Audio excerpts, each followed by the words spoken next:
Good afternoon.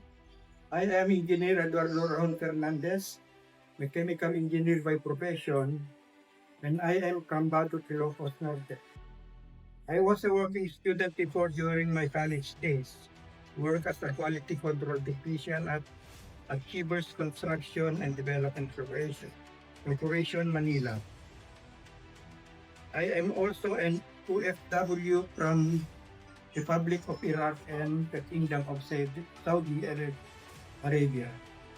I am married to Dr. Florence Fernandez with 4 siblings, now, now professionals of their own field, 3 doctors and 1 aeronautical engineer.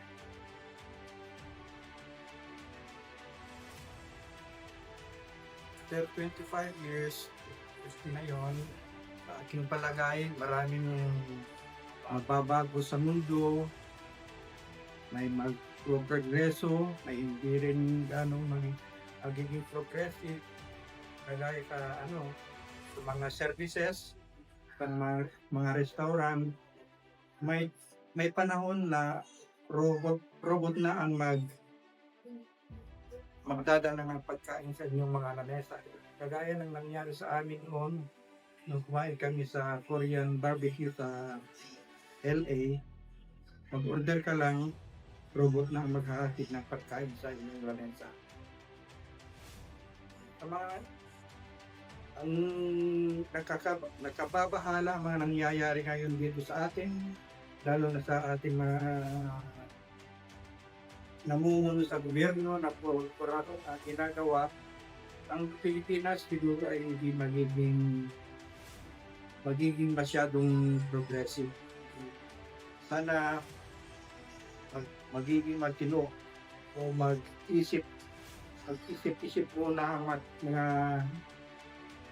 politiko o mga pinuno natin para mapakusay natin ang buhay ng mga tao dito sa Pilipinas. Kasi magiging kawawa ang mga anak natin.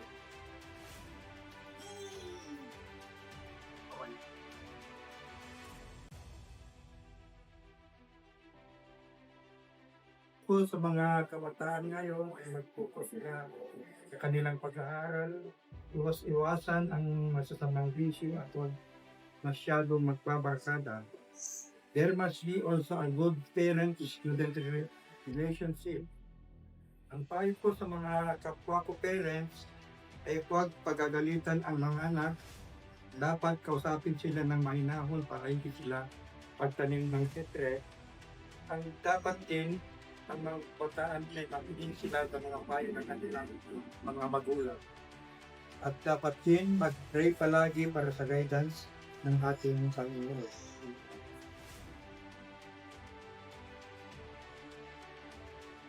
Expectations ko sa hinaharap ay marami. May mga tao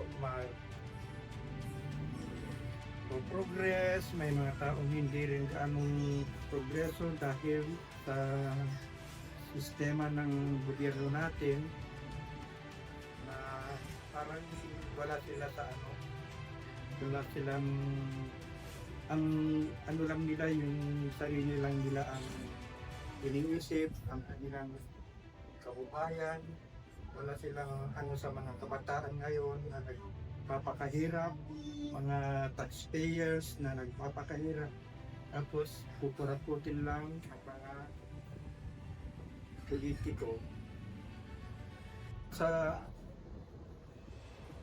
Excited ako na makita yung Pilipinas magiging progreso na parang wala ng problema.